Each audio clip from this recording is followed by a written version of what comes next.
Bureau Chief Brad Bell has been digging into one case in particular. He's joining us live now in Upper Marlboro, where a juvenile charged with an armed carjacking and connected to a murder just appeared in court. Brad, tell us about this. Yeah, and that was a bond review hearing, and the judge in this case did order this teen to be held, currently charged as an adult. The judge saying he is a danger to the community. But look, multiple sources here within the courthouse and law enforcement alerting me to this case, saying it's an example of something they're seeing an awful lot of, and that is juvenile repeat offenders who are either falling through the cracks or simply not being held accountable. Thursday, May 11th, in the parking lot of this elementary school, a group of friends hanging out when two people pull guns and announce it's a carjacking. Police claim one of them is 18-year-old Lavelle Harris. It's alleged he shoots and kills 18-year-old Kendall Batson and takes his BMW. According to charging documents, the other is a 17-year-old known as Mari, who holds an assault rifle and says, quote, "I ain't gonna lie to you, I'm gonna kill you," before taking his victim's keys and driving off in his Honda.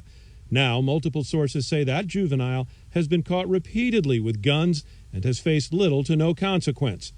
Mari's string of gun arrests beginning January 10th, 2022 along Addison Road when he was caught with a gun he admitted was his after a foot pursuit. He was treated as a juvenile. On July 13th, 2022, he was caught with a gun during a traffic stop. On October 20, 2022, a Maryland state trooper spotted him driving a flat tire on Route 4. The trooper found a ghost gun on Mari. On May 11th of this year, he was once again declared a juvenile in one of those cases and released without consequence. 2 hours later, it's alleged he held that assault rifle and participated in a deadly carjacking. We asked State's Attorney Aisha Braveboy if his case represents a failure of the juvenile justice system, a spokesperson telling us they're still examining the case. Last week, Maryland Governor Wes Moore directly addressing the juvenile crime problem, promising a summer initiative and a program to focus on 25 youth under state supervision who are at the highest risk of shooting someone. Now is the time to band together and recommit ourselves to keeping our children and our families safe, and to tackle this culture of violence head on. There's no way of knowing whether Mari would have made that short list for enhanced detention. We spoke to the mother of that 18-year-old murder victim today. She said she was aware of the system failures, but had no comment.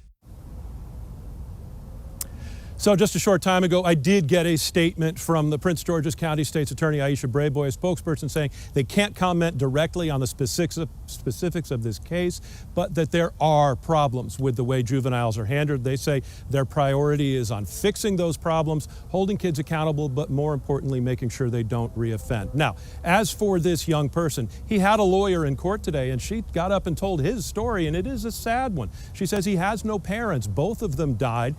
He lives with his siblings. Most of them, the siblings are adults, but not very old. And she says he suffers from PTSD, and there's been a lot of trauma in his life.